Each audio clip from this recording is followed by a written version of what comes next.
Welcome to 99 TV. నేను ప్రియాంక. దేశీయ విమానయాన సంస్థ కొన్ని రోజులుగా ఎదుర్కొన్న సర్వీసు రద్దులు, ఆలస్యాలు, ఈ క్రమంలో ప్రయాణికుల అసహనం ట్రెండ్ అయ్యాయి. అలాంటి ఇబ్బందులు ఎదురైన వారికి ఇండిగో తీసుకున్న పరిహార నిర్ణయం ఇప్పుడు దేశవ్యాప్తంగా చర్చనీయాంశమైంది.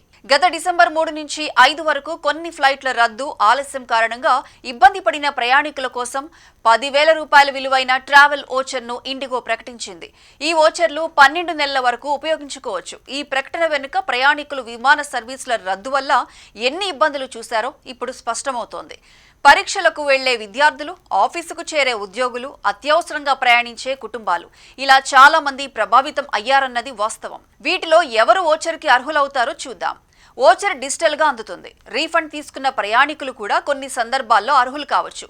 ఈ నిర్ణయం కేవలం పరిహారం మాత్రమే కాదు, ఇది ఇండిగో నుంచి ప్రయాణికుల కోసం మేము మీతో ఉన్నాం అని ఇచ్చిన స్పష్టమైన సందేశం.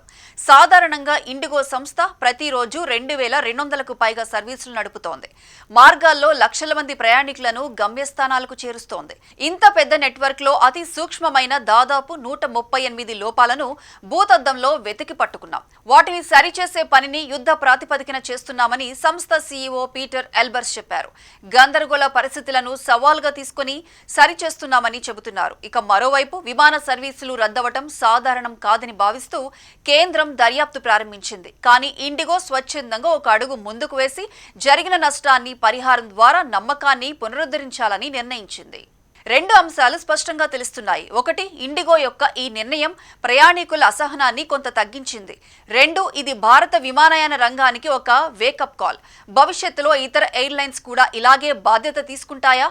ఇది ఇప్పుడు పరిశీలనలో ఉంది. 10,000 రూపాయల ఓచర్ ఒక చిన్న పరిహారం కావచ్చు, కానీ ఇది ఒక పెద్ద పాఠం. తప్పులు జరిగినప్పుడు ఎయిర్లైన్స్ ఎలా స్పందించాలి, ప్రయాణికులకు నమ్మకాన్ని ఎలా తిరిగి పొందాలో భారత విమానయాన రంగం కోసం ఇది ఒక స్మార్ట్ పాఠం.